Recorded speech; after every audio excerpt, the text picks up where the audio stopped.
Hello, New York. One more time, people. Hello, New York! Much better, thank you very much. My name is I'm the co-chair of the Advertising Career Conference, along with my co-pilot, Sarah Elliott. We want to thank you for being here, and also want to say thank you to LinkedIn. They're responsible for Friday night, and without their support and without you being here, we wouldn't be here, so thank you. It's my pleasure at this time to introduce David Shing, an Aussie entrepreneur turned digital prophet at AOL, musician and lover of life. Tonight, he will walk us through his journey, along with the digital industry as a whole. David Shing is AOL's digital prophet, a position he took up in AOL's New York headquarters in January of 2011. In this role, David works across North America and international territories to identify new opportunities for the business and assist in building an external profile of the company all over the world.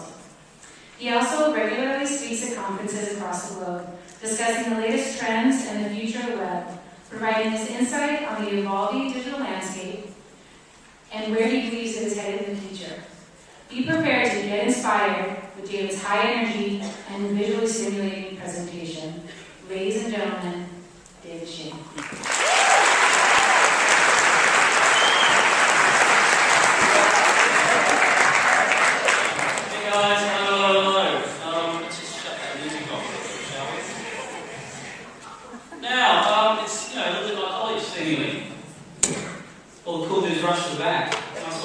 It is very nice to do a conference and speak somewhere where people actually sit in the front row. Very rare for me, I must say.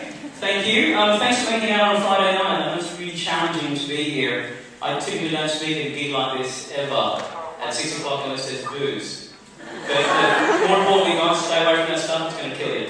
I'm going to talk you through a couple of things today. This is who I am. David Shing, the digital prophet. I'm going to explain how I got to that title. I made it up, is what I did, by the way. So add that to your resume when you actually get to where I am and try and figure out how you can make stuff up. Alright guys, these are amazing times. You're in the right time, right place to be in an incredibly inspired time. But when I did it, it was totally not where we are today, totally different space. It was rubbish. By way of introduction, that's where I'm from. Did you tell by the accent? If somebody's going to say I'm New Zealander or South African or something, we'll have to arm wrestle. That's where I grew up. That's the house I grew up in. I'm one of 10 kids. Which one's me? Still left. Yeah, man. 17 never been kissed. Those days are well over. So, I'm one of 10 kids. This is my family. Guys, I was raised in a Chinese restaurant. So there's 12 of us living in a little tiny house. I slept with my brothers in a double bunk bed until I was about 14. There was this much space beside us. To bed. I could not wait to run away from home. So I did that, and I went here for a while. I took off to Sydney and decided, well, what would I want to be? Do I want to be a fashion designer or do I want to be a graphic designer? Because advertising, for me, was a great urban myth. Didn't quite understand what it was, and marketing was something that was way too hard. PR, I can't type, can't speak. So I thought it would be really interesting to do something else. So I went and studied design. Anybody seen one of these before? No. Of course you haven't. They're called Pantone markers. I used to bleed markers on every single day while I studied. I did an accelerated design course. I know you don't know what this is. You know you were born when these things were around. What's really interesting is that I was the last school of traditional design. So I was able to hand-turn fonts and I was able to sort of squeaky marker posters. I used to design stuff for Pizza Hut, Coca-Cola, Pepsi, and all those sort of Toyota racing cars. That was my background. In my mid-20s, I was able to actually change that, and I built. I was one of the people who helped build a very large multimedia company in Australia, who ultimately got sold to Deloitte. So that was a creative firm that was bought by a consulting firm. But then in my mid-20s, I decided I want to raise a chunk of change and move to New York. So five of us, so 4 other mates and myself, decided I wanted to raise a chunk of change and start an internet company. We moved about 35 Australians to New York City. It was a very, very interesting, exciting time. So we raised a chunk of change. However, I felt like most of my time was spent driving the business into this. Because that's really what I did. And in 2001, when the economy completely crashed, I then decided it was time for a life change. I headed out to here. I'm not very sporty, as you can tell. I am a songwriter, and I used to sit on these sort of mountains, and I used to figure out songs while I was there, and it was a really nice time, very cathartic. It was also where I met my baby, so it was a really good place for me to go. What was also interesting was that I needed another life change. So for the past 7 years, I moved to London.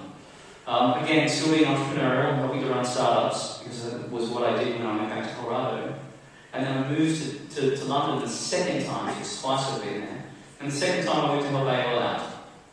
I came on as the head of media and head of marketing for Europe, and then ultimately, we really did focus just on the UK, and that's where I was. And what I did there was I was on the buy side, so I buy marketing goods, and I was on the publishing side, so I produced them. And that was really the gig. It was a fun time. But my part-time job was educating what's going on in digital. And that's really what I want to do with you guys. But that's what I did in the last 9 months. I moved back to York. It felt like home. It's been 10 years, and then I'm back. It is fabulous. As much as I love the British, I'm not sure I love the UKs. So, I'm going to talk before now next. I'm going to run through this pretty quickly. I hope you find it interesting. And let's crack on. 50% of what people are doing online is actually consuming content. It's 53%. 47% of the time we're sharing it. They're the only two things we're doing, so that's interesting, isn't it? 30 brands. The majority of people only go to 30 brands a month. Not hundreds of brands, not hundreds of websites, 30 of them. Isn't that intriguing? The other thing that's interesting, I was at a big conference recently. A whole bunch of fabulous CMOs and CMAs, so marketing, chief marketing officers. They were asked a question, which was, what do you think is going to be the most exciting thing in 2012? 60% of them said interactive marketing experiences. So experiential marketing, we call it, yeah? 30% of them said creative, amen to that. And 10% of them said something else like direct marketing or some crap. So I think that's pretty interesting. So what is interesting for me, though, is a quick history lesson. We used to get onto the web via portals in the mid-90s, before the advent of search. Along came technology. Technology allowed us to give us aggregators, feeds, web, blogs. Search was the big giant at that point. And then we got, after aggregators, came this amazing stuff called social network. But let me tell you something, social is not new. This is about a 4-year-old slide of mine. It talks participation, openness, community, connectedness, conversation. These are all part of the social network. It's not just YouTube it's not just Facebook and Twitter. It's all of these guys as well. It's multiple places. By the way, some of these are no longer with us. And there's going to be plenty more that are no longer with us moving forward. But there are going to be some clear winners. So I think the two to watch for is one of your sponsors tonight, which is LinkedIn. I think they're very, very cool. And the other one to watch for is Foursquare. Who's on Foursquare in here? Yeah, big active check-ins. It's cool.